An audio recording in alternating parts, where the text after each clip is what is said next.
සියලු දෙනාටම තෙරුවන් සරණයි. අද දිනත් අප සම්බන්ධ වන්නේ විසුද්ධි මාර්ගය ග්‍රන්ථය සාකච්ඡා කරන විසුද්ධි මාර්ගය ග්‍රන්ථය ඇසුරෙන් ආනාපාන සතිය භාවනාව සාකච්ඡා කරන වැඩසටහන සමගයි අද අපේ 5වෙනි වැඩසටහන අද 404 වෙනි පිටුව විසුද්ධි මාර්ගයේ 404 වෙනි පිටුව තමයි අපි අද සාකච්ඡා කරන්න තියෙන්නේ. එතකොට අපි මේ වෙනකොට ආනාපාන සතියේ අර මූලික පාළිය අපි විස්තර කරමින් තමයි දැන් මේ එන්නේ. ඒතර ඒකෙදී අපි මේ වෙනකොට අර සාකච්ඡා කරා පළවෙනි පියවරයන් දෙක නේද? අපි දෙකයි මේ වෙනකොට සාකච්ඡා කරේ. ඒ කියන්නේ දීගං වා අස්ස සති කියන සෝ සතෝව අස්ස සති සතෝව පස්ස සති. ඒ මොකද්ද? නෑ. ඒ තමයි හුස්ම ගන්නවා ආශ්වාසය ප්‍රශ්වාසය විතරයි මෙනෙහි කරන්නේ. ඉස්සෙල්ලම අපි ආශ්වාසය ප්‍රශ්වාසය විතරයි මෙනෙහි කරන්නේ. ඒතර ඒ සෝ සතෝව අස්ස සති සතෝව පස්ස සති කියන එක අර පියවරයන් 16ට එන එකක් නෙමෙයි. ඒක මෙනෙහි කරලා තමයි ඔන්න දීගං වාස්ස සන්තෝ දීගං අස්ස සාමීති පජානාති දීගං වා පස්ස සන්තෝ දීගං පස්ස සාමීති පජානාති ඊට පස්සේ රස්සං වාස්ස සන්තෝ රස්සං අස්ස සාමීති පජානාති රස්සං වා පස්ස සන්තෝ රස්සං පස්ස සාමීති පජානාති කියන පියවරයන් දෙක එන්නේ. එතකොට පියවරයන් දෙකක් අතර පියවරයන් හතරක් තියෙනවා. හතර තිබුණාට අපි දෙකක් විදිහට තමයි ගන්න එක. එතකොට අපි දැන් අන්න ඒ පියවරයන් පළවෙනි පියවරයන් දෙක. ඒ කියන්නේ මොකද්ද? දීගං වා අස්ස සන්තෝ දීගං අස්ස සාමීති පජානාති දීගං වා පස්ස සන්තෝ දීගං පස්ස සාමීති පජානාති කියන පියවරයි එක පියවරක්. ඒතර ආශ්වාසය දීර්ඝ කොට ආශ්වාස කරමින් දීර්ඝ කොට ආශ්වාස කරමි දැනගන්නවා. දීර්ඝ කොට ප්‍රශ්වාස කරමින් දීර්ඝ කොට ප්‍රශ්වාස කරමින් දැනගන්නවා. ඒ පළවෙනි පියවර. එතකොට ඊට කලින් අපි ආශ්වාසය ප්‍රශ්වාසය මෙනෙහි කරන්න ඕන. ආශ්වාසයේ පළවෙනි පියවර තමයි සෝ සතෝ අස්ස සති සතෝව පස්ස සති. ඒ කිව්වේ මොකද්ද? ආශ්වාසය ප්‍රශ්වාසයේ සිහිය තබාව ගන්නවා. එහෙම කරලා තමයි පළවෙනි පියවරට යන්නේ දීගං වාස්ස සන්තෝ දීගං අස්ස සාමීති පජානාති දීගං වා පස්ස සන්තෝ දීගං පස්ස සාමීති පජානාති. දීර්ඝ හුස්ම ගනිමින් දීර්ඝ හුස්ම ගන්නවායි කියලා දැනගන්නවා. දීර්ඝ හුස්ම පිට කරමින් දීර්ඝ හුස්ම පිට කරනවායි කියලා දැනගන්නවා. ඊළඟට ඔන්න දැන් එහෙම මේ පියවරේදී මොකද වෙන්නේ? සිත සමාධි වෙනවා. සිත සමාධි වෙනවා. සිත සමාධි වෙනවා කියලා කියන්නේ කය සැහැල්ලු වෙනවා, සංසුන් වෙනවා. කය සැහැල්ලු වෙනවා කියලා කියන්නේ මොකද්ද? ආශ්වාස ප්‍රශ්වාසය කෙටි වෙනවා. ආශ්වාස ප්‍රශ්වාසය කෙටි වෙනවා. කෙටි වෙනකොට මොකද වෙන්නේ? ඊළඟ පියවරට අපි යනවා. කෙටි වුණාට පස්සේ මොකද වෙන්නේ? රස්සං වාස්සස. දැන් ඔන්න අපිට මේ ආශ්වාස ප්‍රශ්වාසය කෙටි. කෙටි නිසා දැන් කෙටි එක හොයා ගන්න ඕන සහ කෙටි බව දැනගන්න වෙනවා දැන්. නේද? එතකොට ආශ්වාස ප්‍රශ්වාසයේ තුල සිහිය පිහිටුවුවොත් විතරයි අපිට මේක කෙටි කියලා දැනගන්න පුළුවන්. ඊට පස්සේ මොකද කරන්නේ? ආශ්වාසය කෙටි කියලා අපි දැනගන්නවා. ප්‍රශ්වාසය කෙටි කියලා දැනගන්නවා. ඒ පියවරයන් දෙක. ඒතර ඒ පියවරයන් දෙක නැත්නම් හතරක් කියලා ගන්න පුළුවන්. දෙක කියලා ගමු. ඒ දෙක නැත්නම් මේක කියන්නේ හතරක් විදියට. එතකොට ඒ පියවරයන් හතර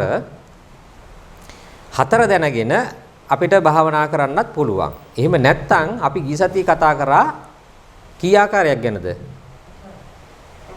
9 ආකාරයක් ගැනනේ. ආකාර 9ක් ගැන කතා කරා. මොකක්ද ඒ 9?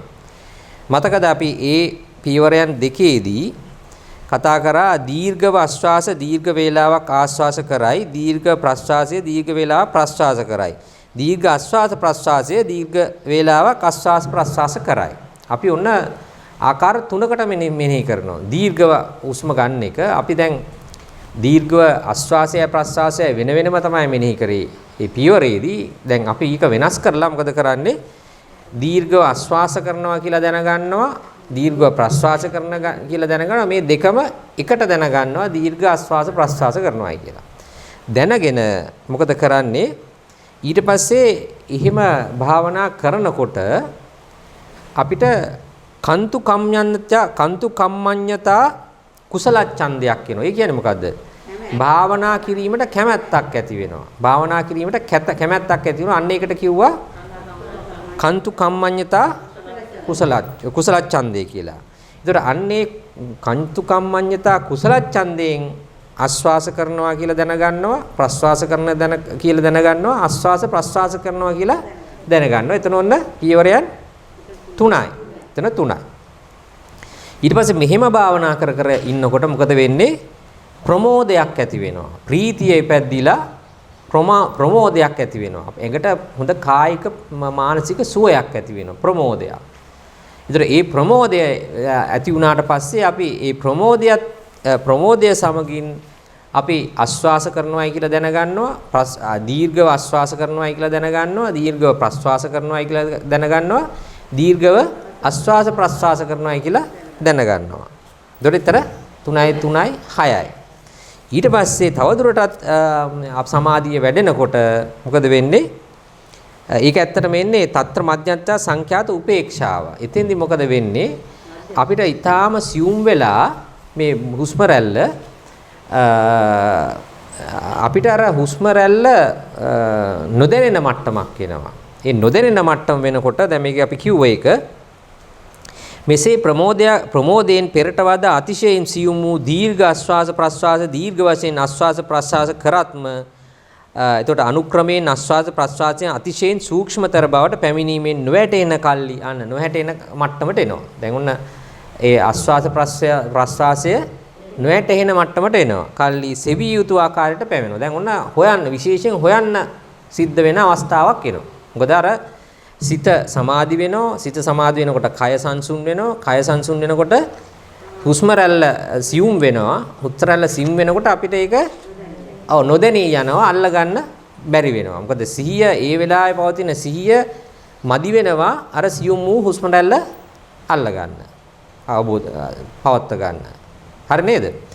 ඊට පස්සේ ඒ ආස්වාස ප්‍රස්වාසයන් කෙරෙන් සිත පෙරල. අන්න එතෙන්දි මොකද වෙන්නේ? අර සිත පෙරලෙනවා. අර ඉස්සර දැන් හිටියේ මොකෙන්ද? ප්‍රමෝදයෙන් හිටියේ අපි දැන්. කලින් පියවරේ කොහෙද හිටියේ? ප්‍රමෝදයෙන් හිටියේ. ඒ ප්‍රමෝදයෙන් හිටපු එක හුස්ම රැල්ල අල්ල ගන්න බැරි වෙනකොට මොකද වෙන්නේ? සිත පෙරලෙනවා උපේක්ෂාවට. උපේක්ෂාවට පෙරලෙනවා. අර ප්‍රීතිය නැති වෙනවා. ප්‍රීතිය නැති වෙලා උපේක්ෂාවට පෙරලෙනවා. ඒ හේරලෙන හේතුනේ මොකද්ද? අර සියුම් හුස්ම රැල්ල අර ප්‍රමෝදයෙන් ඒක කර ඉන්නකොට ඒක කරන්න බැරි මට්ටමට සියුම් වුණා. ඒක සමාධියේ ප්‍රතිඵලයක් ඇත්තටම. ඒක සමාධියේ ප්‍රතිඵලයක්. නමුත් ඒ සමාධියේ ප්‍රතිඵලයක් එක හුස්ම රැල්ල සියුම් වෙනවා. හුස්ම රැල්ල සියුම් වුණාම අපේ හිත පෙරලෙනවා උපේක්ෂාවට. දැන් ප්‍රීතියෙන් හිටියේ අපි උපේක්ෂාවට පෙරලෙනවා. తත්‍ර මධ්‍යස්ථතා සංඛ්‍යාත උපේක්ෂාව පිහිටයි. එතකොට භාවනා බලෙන් ආශ්වාස ප්‍රශ්වාසයන් සූක්ෂමතර බවට පැමිණි කල්ලි එහි ප්‍රතිභාග නිමිත්ත උපන් කල්ලි ප්‍රකෘති ආශ්වාස ප්‍රශ්වාස කෙරෙන් සිත නවති. ඒ ප්‍රතිභාග නිමිත්තෙහි උපචාර අර්පණා ભેද සමාධි උපන් කල්ලි නැවත ධානෝත්පාදයේ පිණිස ව්‍යාපාරයක් නැති බවෙන් අධ්‍යුත්පේක්ෂණය වෙත්‍යයි යනු සන්නයි. එතකොට ඒ මට්ටමේදී මොකද වෙන්නේ?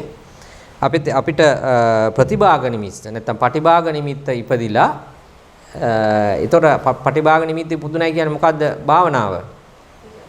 උපචාර භාවනාව. උපචාර භාවනාව තමයි පටිභාග නිමිත්ත උපදින්නේ. ඒක තවදුරටත් සමාධි වෙනකොට අර්පණායන. අර්පණා. ඒ කියන්නේ ධානය වැඩෙනවා. ධානය මට්ටමට දියුණු වෙනවා. හරිද? ඔන්න එතකොට මේ පියවර ආවා. එතකොට මේ ආවේ දැන් දීර්ඝව ආශ්වාස ප්‍රශ්වාස කරමින් ඉන්නකොට තමයි දැන් අය පළවෙනි පියවරේ තාම ඉන්නේ. පළවෙනි පියවරේ තාම ඉන්නේ. ඒතකොට මේ පියවරේ ඉන්නකොට තමයි මේ මට්ටම උපන්නේ.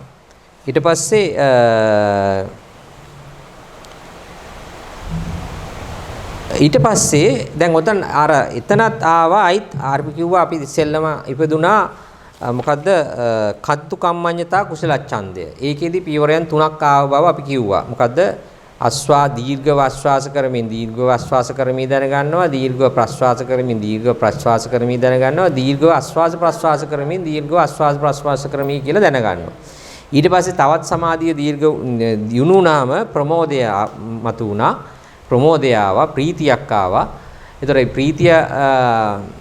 ප්‍රීතිය නිසා ඇති වුණු ප්‍රමෝදයෙන් අපි ආශ්වාසය දීර්ඝව ආශ්වාස කරමින් දීර්ඝව ආශ්වාස කරමින් දැනගන්නවා, දීර්ඝව ප්‍රශ්වාස කරමින් දීර්ඝව ප්‍රශ්වාස කරමින් දැනගන්නවා, දීර්ඝව ආශ්වාස ප්‍රශ්වාස කරමින් දීර්ඝව ආශ්වාස ප්‍රශ්වාස කරමින් කියලා දැනගන්නවා. ඊට පස්සේ අර සූක්ෂම රැල්ල සියුම් වුණා. සියුම් වුණ නිසා తත්‍ර මධ්‍යස්ථතා සංඛ්‍යාත උපේක්ෂාව මේ ඉපදුනා. ඒ ඉපදුන නිසා ඒ උපේක්ෂාවෙන් අපි නැවත වතාවක් අර දීර්ඝ ආශ්වාස කරමින් දීර්ඝ ආශ්වාස කරමින් දැනගන්නවා, දීර්ඝ ප්‍රශ්වාස කරමින් දීර්ඝ ප්‍රශ්වාස කරමින් දැනගන්නවා, දීර්ඝ ආශ්වාස ප්‍රශ්වාස කරමින් දීර්ඝ ආශ්වාස ප්‍රශ්වාස කරමින් කියලා දැනගන්නවා.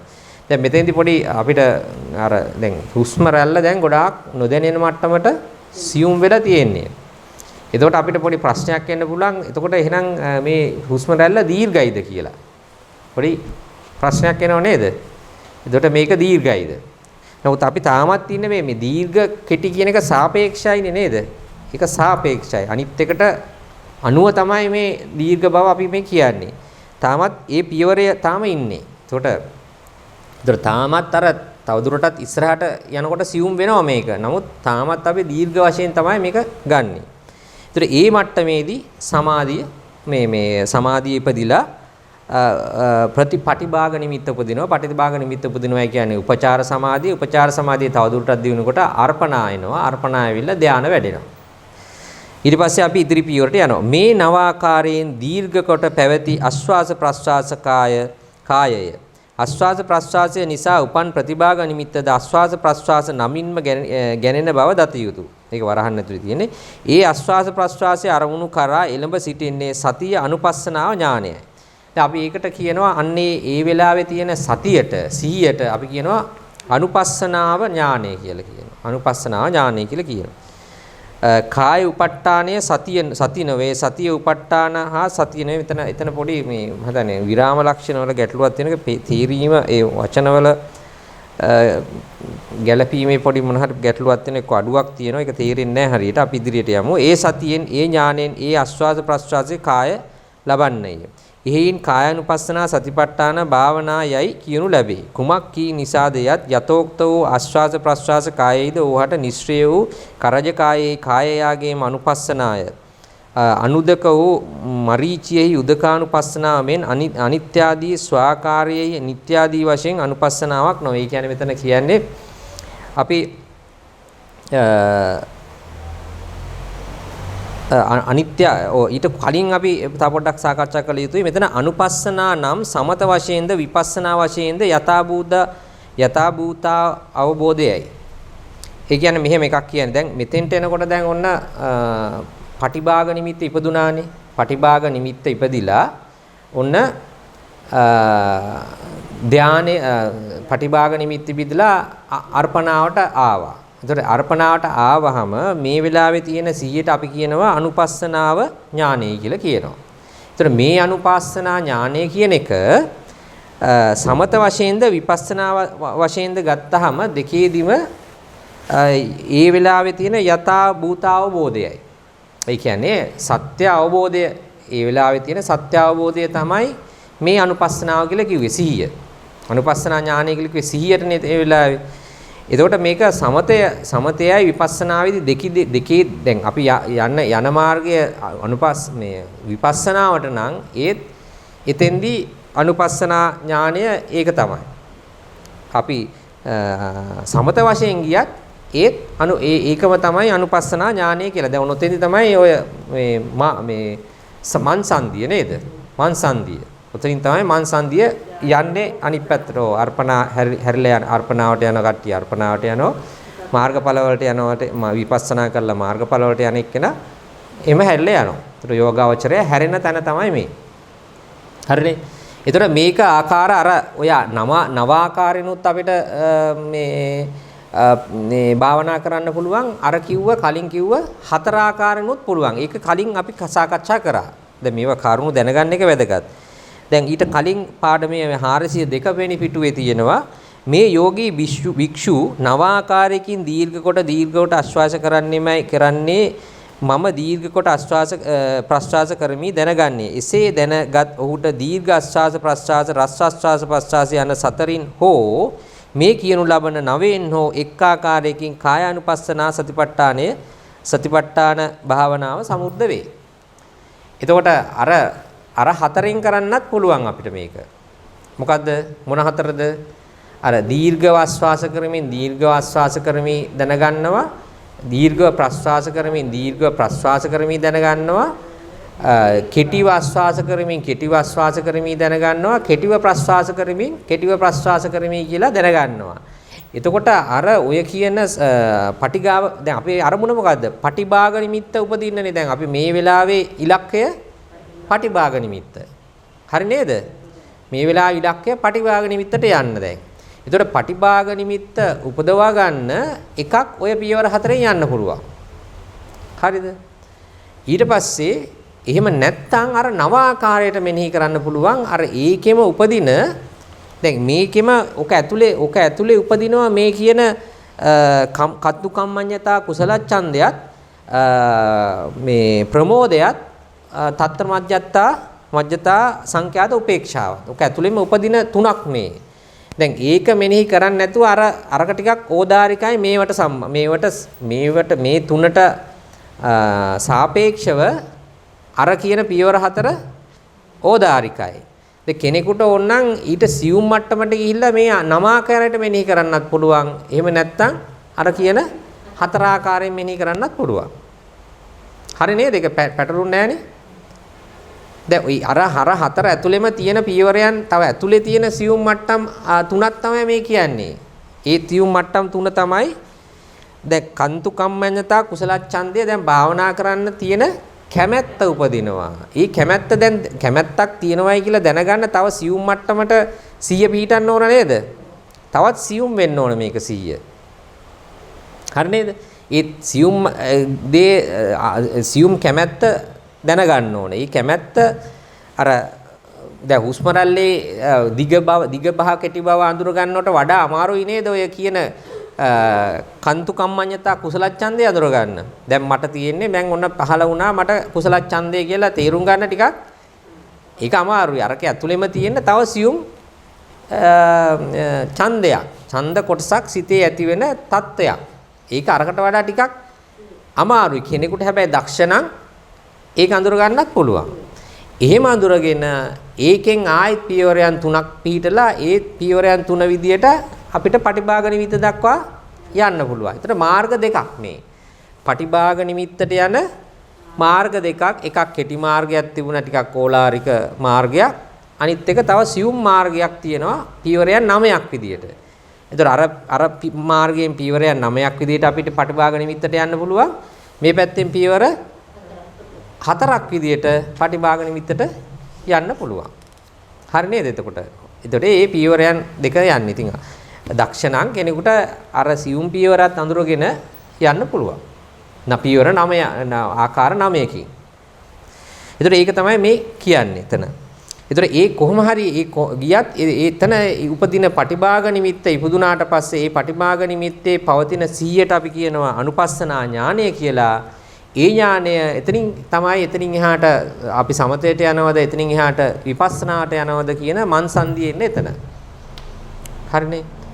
එතකොට මට තේරෙන විදිහට මේක වෙනම සඳහන් කරලා නැහැ. එතකොට මේ කියන පියවර 9 ඇතුලේ අර දෙකම තියෙනවා කියන එක තමයි මේක හරියට ඒක පැහැදිලි නෑ. ඒක තියෙනවද? ඒක අපි එහෙමනම් බලමු. මේක ඇතුලේ මේ අර පියවරයන් හතරම අන්තර මේ 9යි 4යි කියන්නේ මේ පියවරයන් 4 ඇතුලේ මේ 9ම අඩංගුයි. එතකොට මේ සියුම් මට්ටම වෙනම අපි දැක්කේ නැති වුණාට අර දැන් මෙතන අපිට ප්‍රශ්නයක් ආවනේ తත්‍ර මධ්‍යස්ථතා සංඛ්‍යාත උපේක්ෂාව කියන ඇතුලේ. එතකොට එහෙමනම් සියුම් ආස්වාසය නැත්තම් කෙටි ආස්වාසය තියෙනවා කියන එකනේ කියවෙන්න ඕනනේ. අපි එහෙම මෙනෙහි කරන්නේ නැති වුණාට తත්‍ර මධ්‍යස්ථතා සංඛ්‍යාත උපේක්ෂාව තුල තියෙන්නේ සියුම්නේ දැන්. ඒ කියන්නේ කෙටි හුස්ම. අර අරකේ දෙවෙනි පියවර. අර හතරේ පියවරෙන් හතරේ පියවරයන් දෙකෙන් දෙවෙනි පියවරයන් දෙක නැත්නම් තුන්වෙනි සහ හතරවෙනි නැත්නම් රස්ස රස්සං වා අස්ස සන්තෝ රස්සං අස්ස සාමීති පජානාති රස්සං වා පස්ස සන්තෝ රස්සං පස්ස සාමීති පජානාති කියන එක තමයි අර දෙවෙනි මේ මෙතන මේ తත්‍ර මධ්‍යත සංඛ්‍යාත උපේක්ෂාව තුල තියෙන්නේ. හරි නේද? දැන් මේකේ පැහැදිලි කිරීමේදී ඒක සඳහන් කළා නැහැ. දැන් පැටලෙන්නේ නැහැ නේ ඒක නේද? පැහැදිලිනේ. ඒතර කොහොම හරි මේ පටිභාග නිමිත්තට යන මාර්ගයන් දෙක තමයි මේ කිව්වේ. නම ආකාරයකින් ගිහිල්ලා පටිභාග නිමිත්තට එන්න පුළුවන්. හතර ආකාරයෙන් ගිහිල්ලා පටිභාග නිමිත්තට එන්න පුළුවන්. එතකොට ඒක තමයි මේ කියන්නේ. එතකොට ඒකේ අර යට ටිකේදී කියනවා අනිත්‍යාදී ස්වභාව කාර්යෙහි නිත්‍යාදී භාවයෙන් අනුපස්සනාවක් නොවේ. දැන් කවුරු හරි හිතනවා නම් මේක දැන් නිත්‍යයි කියලා අනුපස්සනාවක් කරොත් කිරීම අනුපස්සනාව ඥානය වෙන්නේ නැහැ. මොකද සිහිය අනුපස්සනාව කියන්නේ සත්‍ය තමයි එතන පිහිටන්න ඕන. සත්‍ය පැහිටිවොත් විතරයි එතන අනුපස්සනාවක් වෙන්නේ කියන එක තමයි මෙතන මේ කියන්නේ. වැලි කිමෙක්ද යථාභියෙන් අනිත්‍ය දුක්ඛානාත්ම සුභාවයාගේම අනුපස්සනාය නොහොත් කායයෙහිම මමය මගේය ස්ත්‍රිය පුරුෂයයි ගත යුතු කිසිවක්ු නැති බැවින් ඉබඳුවක්ු නොබලා කාය මාත්‍රයාගේම අනුපස්සනාව කාය අනුපස්සනා නමයි. එතකොට කය විදිහටම බැලුවාම තමයි කායානුපස්සනාව එන්නේ. ඒ කායානුපස්සනාව හා සංප්‍රයුක්ත ස්මෘතිතමෝම උපස්ථාන වී සතිපට්ඨාන නම් වෙයි. ඔහුගේ භාවනා වඩ්ඩතාව කායානුපස්සනා සතිපට්ඨාන භාවනායයි කීනියයි යනු සන්නයි. ඒතර ඒ කියන්නේ මෙතන උපස්ථාන කිව්වේ පිහිටනවයි කියන එක. කය ආකාරයෙන් කයෙහි ක්‍රියාව ආකාරයෙන් අපි සිහිය පිහිටවන එකට තමයි කායානුපස්සනාව කියලා කියන්නේ. ඒකට අනුපස්සනාව කිව්වේ සිහියේ වෙලාවේ ඒ වෙලාවේ තියෙන සත්‍ය වශයෙන් පිහිටන සිහිය. නිවැරදිව පිහිටන සිහියට අනුපස්සනාව කියලා කිව්වා. එතකොට කය වශයෙන් බලලා අනුපස්සනාව පිහිටීම තමයි කායානුපස්සනාව කියලා කිව්වේ. ඒක තමයි මේ කියන්නේ. ඊළඟ රස්සංව අස්ස සන්තෝ රස්සං අස්ස සාමීති පජානාති යන්නේහි දූ ක්‍රමය මෙසේය. දීගං අස්සාසං අද්දාන සංකාතෝ යනු වෙනුවට රස්සං අස්සාසං ඉත්තර සංකාතයේ යොදනු. සෙස්ස පෙරකී සේමය. එක පාලියක් තියෙන මෙසේ මේ යෝගී දීර්ඝ කාල වශයෙන්ද ස්වල්ප කාල වශයෙන්ද යටකී පරිදි ආස්වාස ප්‍රස්වාස වන්නේ දීගං වා අස්ස සන්තෝ දීගං අස්ස සාමිති පජානාති. ඒ පියවරයන් ටික තියෙන්නේ රස්සං වා පස්ස සන්තෝ රස්සං පස්ස සාමිති පජානාති වන්නේ. එසේ දන්නා වූ ඒ යෝගින්ගේ නැහැ අග දීගෝ රස්සෝච අස්සාසෝ පස්සාසෝපිච තාදිසෝ චත්තාරෝ වන්නා වත්තන්ති නාසිකග්ගේව බික්ඛුනෝයි කී පරිදි දීර්ඝ ආස්වාස රස්ව ආස්වාස දීර්ඝ ප්‍රස්වාස රස්ව ප්‍රස්වාස යන සතර ආකාරය පවතින්නේයයි දත යුතුය. ඒක අපිට තේරෙනවා. ඊළඟට ඔන්න ඊළඟ පියවරට එනවා. ඊළඟ පියවර තමයි සබ්බකාය පටිසංවේදී අස්ස සිස්සාමිති සික්කති සබ්බකාය පටිසංවේදී පස්ස සිස්සාමිති සික්කති. එතකොට මේ කායානුපස්සනාවේ තුන්වෙනි පියවර. දැන් ඔන්න පියවරයන් දෙකක් මේ වෙනකොට අවසන්. දීර්ඝව ආස්වාස ප්‍රස්වාස කරන එක කෙටිව ආස්වාස ප්‍රස්වාස කරන එක දැන් උතන ඉවර වුණා. ඊට පස්සේ දැන් ඔන්න තුන්වෙනි පියවර සබ්බකාය පටිසංවේදී මුළු හුස්ම රැල්ලම දිහා මුල මැද අග බලමින් සික්මෙනවා කියන එක තමයි මේ කියන්නේ. ආස්වාසයේ මුළු හුස්ම රැල්ලේ ආස්වාසයේ මුළු හුස්ම රැල්ලම මුල මැද අග දකමින් හික්මෙනවා. ප්‍රස්වාසයේ මුල මැද අග දකමින් හික්මෙනවා. ඒක තමයි සබ්බකාය පටිසංවේදී අස්ස සිස්සාමිති සික්කති සබ්බකාය පටිසංවේදී පස්ස සිස්සාමිති සික්කති කියන එක. සියලු ආස්වාස කායයාගේ ආදි මධ්‍ය අවසාන ප්‍රකට කොට දකිමින් ආස්වාස කරන්නේ මේ හික්මෙන්නේය. සියලු ප්‍රස්වාස කායයාගේ ආදි මධ්‍ය අවසාන ප්‍රකට කොට දකිමින් ප්‍රස්වාස කරන්නේ මේ හික්මෙන්නේය. ආස්වාස ප්‍රස්වාස ප්‍රකට කොට දකිමින් ඥාන සම්ප්‍රයුක්ත සිතින් ආස්වාස ප්‍රස්වාස කළ කළ යුතු යයි කීසේය. එතකොට ඒකත් අර පියවරයක් 3ක් විදියට මෙතන පැහැදිලි කරනවා. මුලැමැදාක ආශ්වාසයේ මුලැමැදාක දක්වමින් ආශ්වාස කරනවා, ප්‍රශ්වාසයේ මුලැමැදාක දක්වමින් ප්‍රශ්වාස කරනවා. ආශ්වාස ප්‍රශ්වාසය මුලැමැදාක ආශ්වාස ප්‍රශ්වාසයේ ප්‍රකට කොට දක්වමින් ඥාන සංප්‍රයුක්ත සිතින් ආශ්වාස ප්‍රශ්වාස කරනවා. තුන්වෙනි පියවරක් විදියට ඒකේ පැහැදිලි කරනවා. ඇතම් යෝගීෙකුට කලාප වශයෙන් සුණු විසුණු ආශ්වාස ප්‍රශ්වාස කායෙහි ආදිය ප්‍රකට වේ. මධ්‍ය අවසාන ප්‍රකට නොවේ. දැන් කෙනෙකුට මේකේ මුල ප්‍රකට වෙනවා, මැදයි අගයි ප්‍රකට වෙන්නේ නැහැ. ඒ යෝගී ආදියම පිරිසිදු දැනගන්නට සමත් වෙයි. එතකොට ආදියම කිව්වේ මෙතන මුල. මුල ප්‍රකට කොට දැනගන්න පුළුවන් වෙනවා. හැබැයි මැදයි අගයි දැනගන්න බැරි වෙනවා.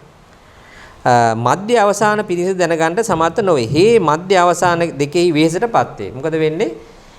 ඒ යෝගාවචරයා මැදයි අගයි ප්‍රකට කොට දැනගන්න ගිහින් වෙහෙසටපත් වෙනවා. ඒක දැනගන්න එයාට අමාරුයි යෝගාවචරයට.